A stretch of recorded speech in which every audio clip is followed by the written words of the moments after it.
to the 40K Fireside podcast, where we discuss everything to do with competitive Warhammer 40K with your hosts Vik VJ and David Gaylord.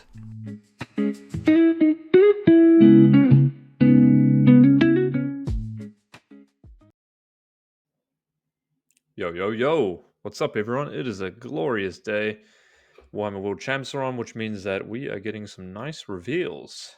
Because we haven't had many guard reveals, and in fact spoilers have been on the download so long. So I've been hotly anticipating some of the guard reveals. So today I'm just going to be giving a quick overview of what was spoiled on the video for the Warhammer World Champs stream. And if you're a guard player, looks like good news. And if you love Krieg, it's going to be even better. All right, let's jump into it. Here we go. All right. First things they premiered was the Death Riters. Now, these have a previous datasheet. I'm going to bring it up here. And it looks like they've got completely new sculpts as well. So they're going to be, I think they were in resin previously, but now they're going to be done like the Atlan Rough Riders. They're just going to be in straight plastic, and the models look absolutely sweet. Just give me a second. I am bringing it up here. Okay.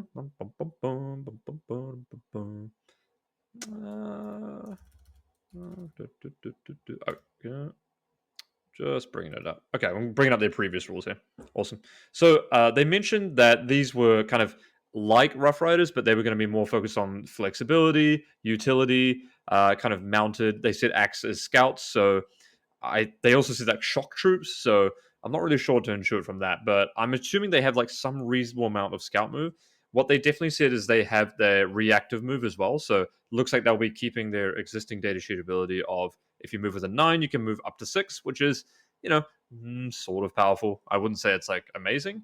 They get Las Carbine, reactive move, power swords, and AP1 steeds as well. So it should be confirmed that their datasheet is probably pretty similar to the existing Death Rider Squadron datasheet, which is nice, I suppose.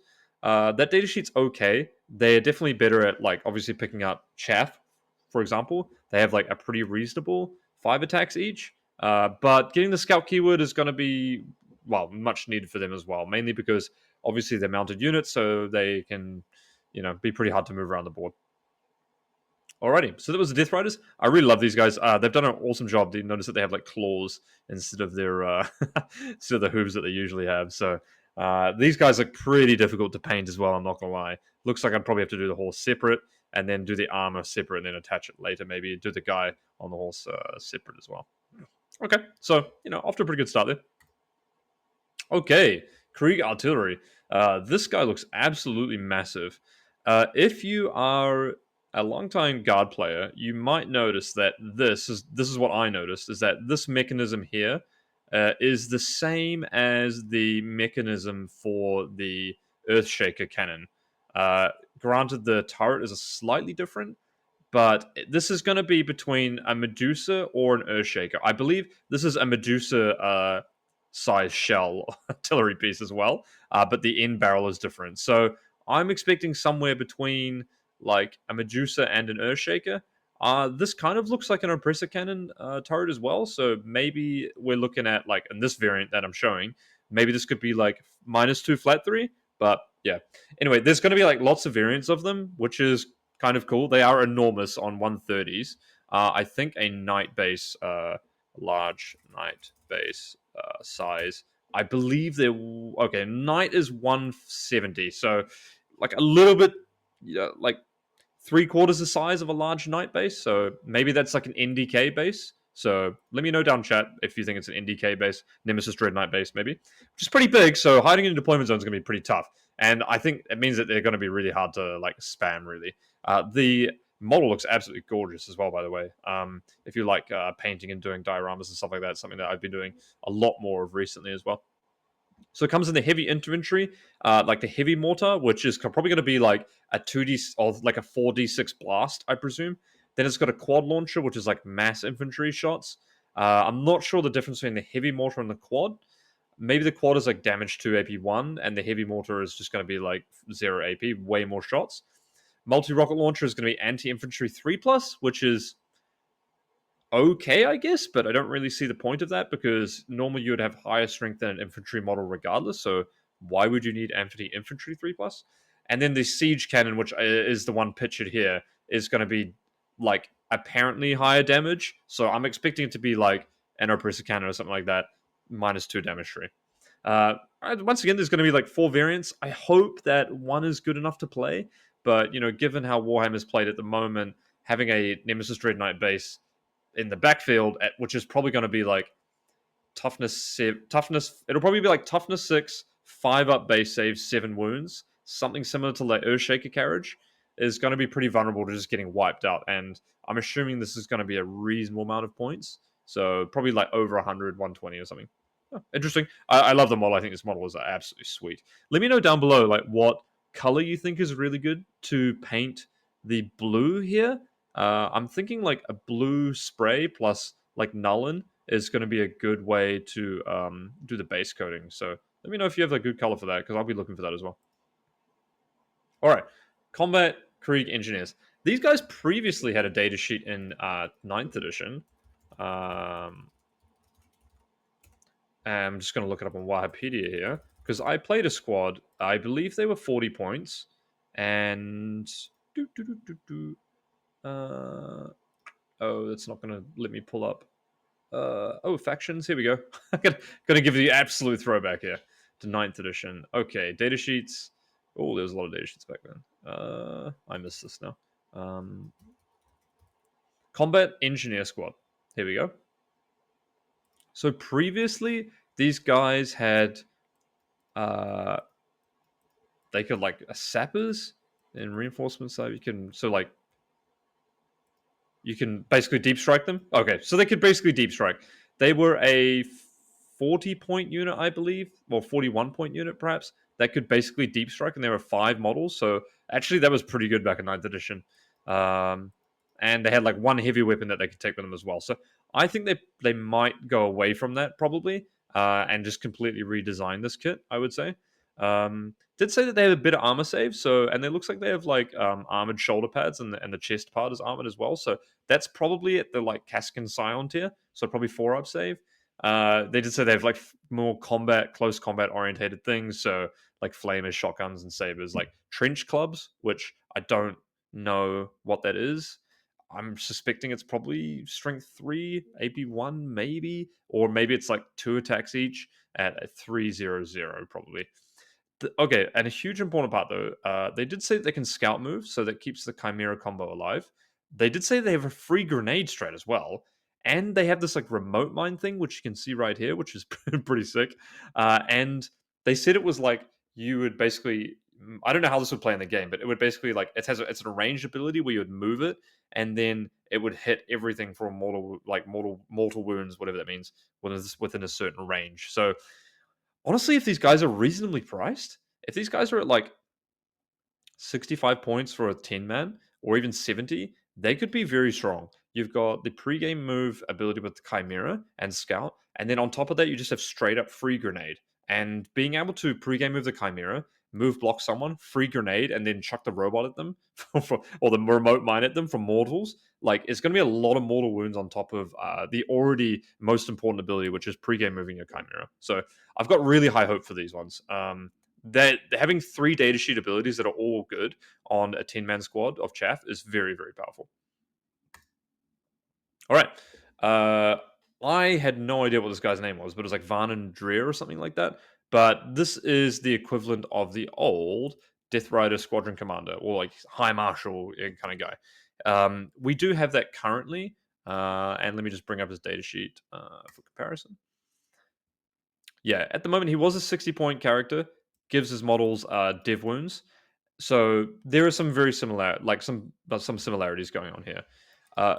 It's a little bit of a shame that Games Workshop doesn't take the chance to completely redesign units when they're when they're A, bringing out a new kit, I think, and also B, bringing out the Codex. They definitely tend to borrow a lot, or borrow super heavily from the existing datasheet, which is the index datasheet, which is typically not that exciting. But that's a kind of point aside. 2+, get back up. Pretty good, man. I mean, Guard doesn't really have anything that can survive a combat phase and then be alive afterwards. So a 2+ get back up is a really unique thing for Guard, actually. And then on top of that, he's got the Saber of Sacrifice, which is going to be dev wounds as well, which is interesting. I suspect it's probably going to be damage too, something similar to Leontis, where it's like 6-2-2 probably, and maybe he's got like 5 attacks or something with dev wounds. They said they had inspirational leader now based on the like secondaries, for example, or no, sorry, the mission formats.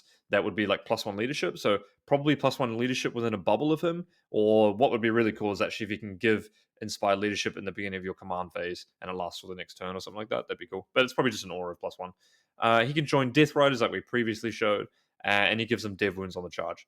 He already gives people dev wounds on the charge, so yeah, not too bad. I mean, this old datasheet had the infiltrators ability, which was probably, it's hard to argue if that's better than a 2+ get back up, because obviously mounted units really struggle with with like the fact of getting around ruins and stuff like that. On GW boards, they're a lot better. But having said that, at the 2+ get back up is pretty powerful. So there's maybe a world where you just play him solo. He can hand out some orders, some regiment stuff, and the 2+ get back up is good enough to play him. The previous version of him was 60 points. I'm assuming he's gotten substantially better. So maybe we're looking at like 85 to 90 points, at which a 2+ get back up might be playable. Hard to tell though. The mounted units are always usually bound by what terrain formats you play on, so I wouldn't rush out to buy them. Although the model is absolutely insane. Yeah, these models are fantastic. I love like the models that they release these days. I did the Aquilons and like the basing for them, the diorama, like the diorama aspects are absolutely gorgeous as well. Cool beans. Nice. Okay, Death Korp of Krieg Command Squad. This one wasn't really talked up about that much. Um, if we look at the previous command squads, they're pretty similar to each other, to be honest with you. You know, one of them gives like, you know, if you target a friendly unit, you can use it while it's battle shocked. Like, okay, that does nothing. Then, you know, they each have the Master Vox, which I guess you can see probably this guy in the background here, the Master Vox. Uh, so I feel like this one might be a bit of a copy and paste with the existing officer squads, probably equipped with Krieg weapons. So you can see he's got the flamer here and the Commissar. The Commissar typically just has a power saber though. So yeah, I mean the banner is probably going to be, it looks like a new banner design as well, which looks awesome. The new banner will probably be +1 OC. They said that they had an Alchemist here. The Alchemist will probably just be 6 up, feel no pain. And then the Master Vox is a 24-inch order. So it's difficult to see where this unit will be like really good, because maybe it has like a datasheet ability. Maybe its core datasheet ability is like reviving models, for example, which could be interesting. I hope they've done something like that.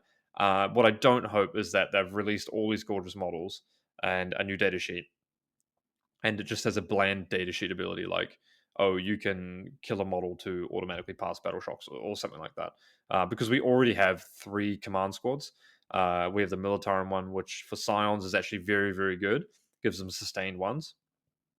So yeah, we'll have to see. We'll have to see where it lands. There's no heavy weapon team in this one by the looks of it, so it doesn't look like you can swap out for heavy weapon teams there as well. But yeah, I've got hopes for it as well. I do like the banner. I think the painting the banner will be cool. If you also know, like, what color base coat are you supposed to do on these robes? Is it black with a blue on top? Let me know what you think on that one.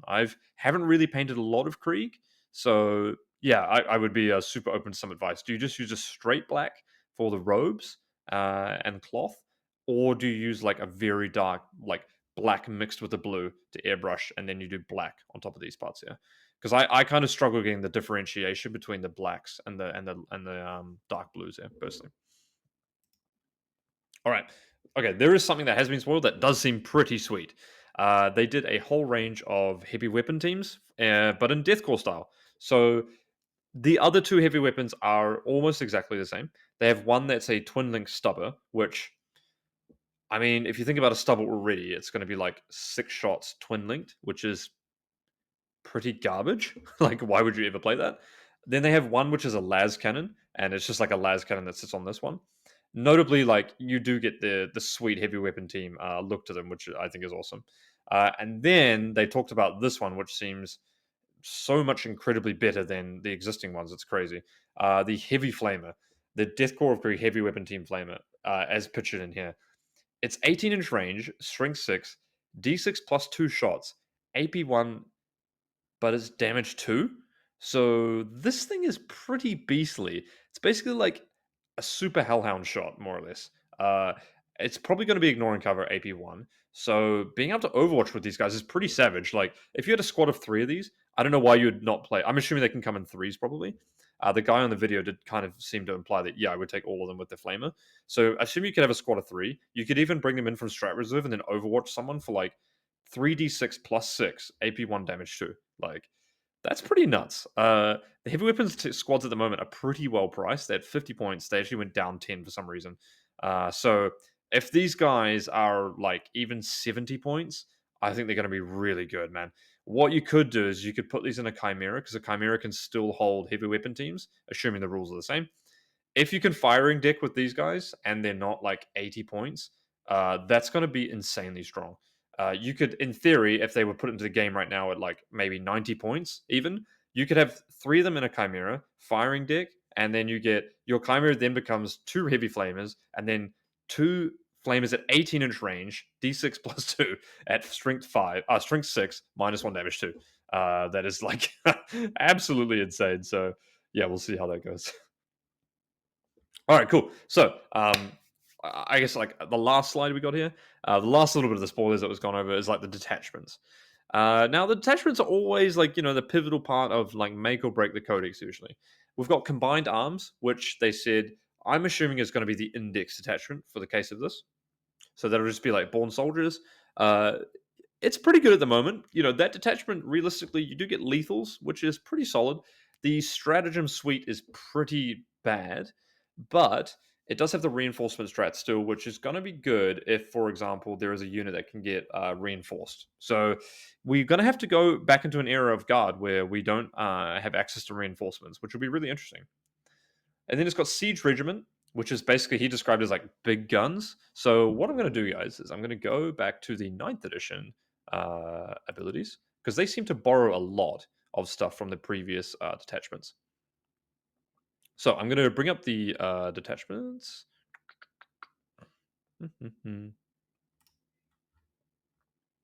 Okay, and see if they borrowed something from here. Okay, so we had born soldiers, and then we had a bunch of basically like back in 9th edition you had like born soldiers, then you had a bunch of like stratagems that you could like half and half ones that you could pick, like custom craft worlds.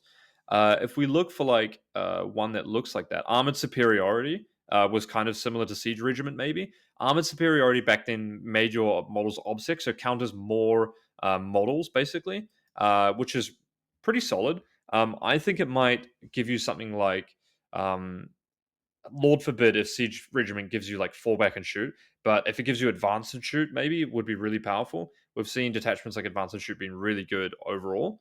And then we had, we had, what else do we have here on the 9th edition codex? Um, Brutal strength, probably not. Mechanized infantry, yeah, it was kind of just that. In all seriousness, so probably expert. No, sorry. So probably armored superior is the closest one to look at. I would be surprised if they did that because the way the OC has changed. However, maybe then we're looking at something like no penalty for shooting in combat. Maybe some guns gain like turret keywords so they can shoot out with no penalty or shoot into combat. Or then we get advance or fallback and shoot. That would be absolutely insane. Okay, mechanized assault, which is typically like mechanized infantry, which as I've got here in the 9th edition codex, what did that do back then? You gain a mechanized keyword. Whenever you disembark, you could. Oh, so back in 9th edition, you couldn't move and then disembark, but this gave your whole army move and then disembark after you've moved, which is pretty strong back then. So you couldn't declare a charge afterwards. So maybe now your whole army gains like advance and disembark. I could see that probably as a good detachment rule, which would be reasonably powerful. Like the Taurox would then gain like, all the Chimera would gain like advance, disembark, and shoot. Might not be bad. Hammer of the Emperor. The guy described this as basically just like all tanks, which is, I guess, different from Siege Regiment. Perhaps Siege Regiment, now that I think about it, is more about indirect fire, like big guns, which is potentially interesting now that I think about it.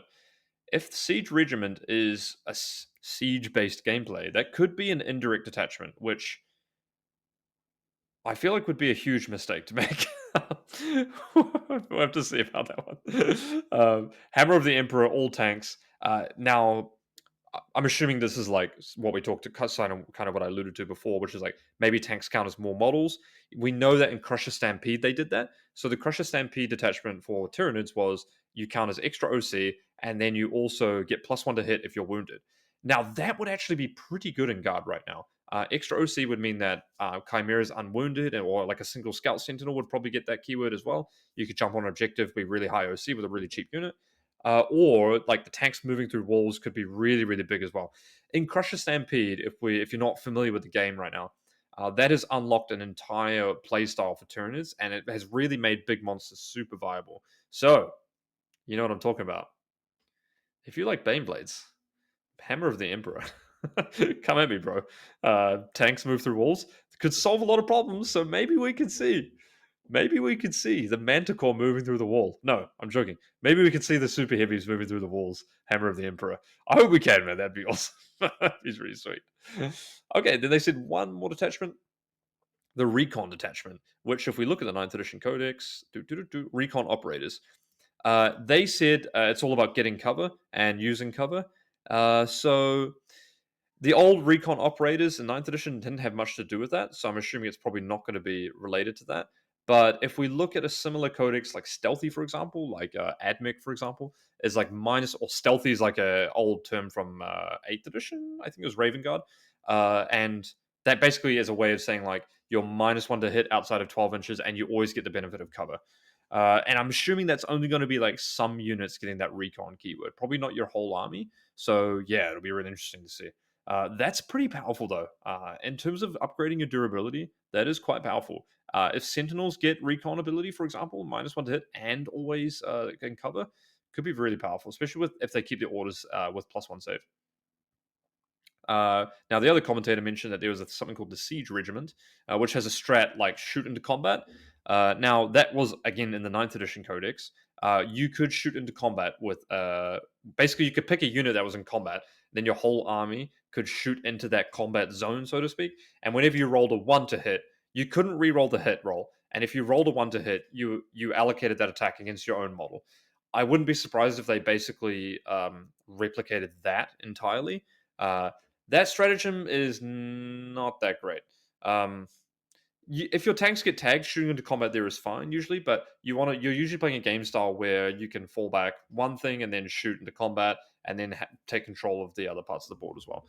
It could be good. Like that would prevent maybe your tanks getting locked up in combat. So yeah, who knows? What I realized is going through this is that also we should probably have a think about what units would be in each one. Obviously, combined arms applies to all your models, so infantry and vehicle, and different ways. Siege regiment. This could maybe be artillery locked, which, yeah, I mean, hope they didn't go there. Mechanized assault, I would think, is probably like dedicated transport plus infantry locked to a degree. Hammer of the Emperor would be squadron locked, if I would think, or have stratagems like around squadron. And recon element, I think, would probably be. I feel like recon element is like infiltrate and scout move potentially. So they might give parts of your army like infiltrate abilities, and then yeah, might be locked to things that have infiltrate or scout keyword or move a certain distance, for example. Pretty exciting though. I was kind of hoping, me personally, I was hoping they had like a skirmishing style detachment here that was perhaps based around like Rough Riders and infiltrating. And I really kind of wanted like an airborne wing detachment where even if it was terrible, I would love to have like Aquilons, Scions, Valkyries, and stuff like that with a combined air ground force. I thought, yeah, let me know down below what you really wanted to add as a detachment based on like what units. I felt like the airborne one would have been really cool. There we go. Cool. So that's all we've got for today. Yeah, let me know what you think about some of the units. If I missed something out, just give me a heads up and post what you think is going to be cool down below. All right, everyone. This has been David. As soon as the codex drops or we get spoilers that are official, I will be digging into the finer details of it. We'll be here with the Fireside Podcast, walking through all of the latest guard works, all of the latest Aeldari works as well. And in the members section, I'll be dropping videos for each detachment, which units we think are going to be good, some example lists, and everything like that. So make sure check out the channel and have a good one. See you guys.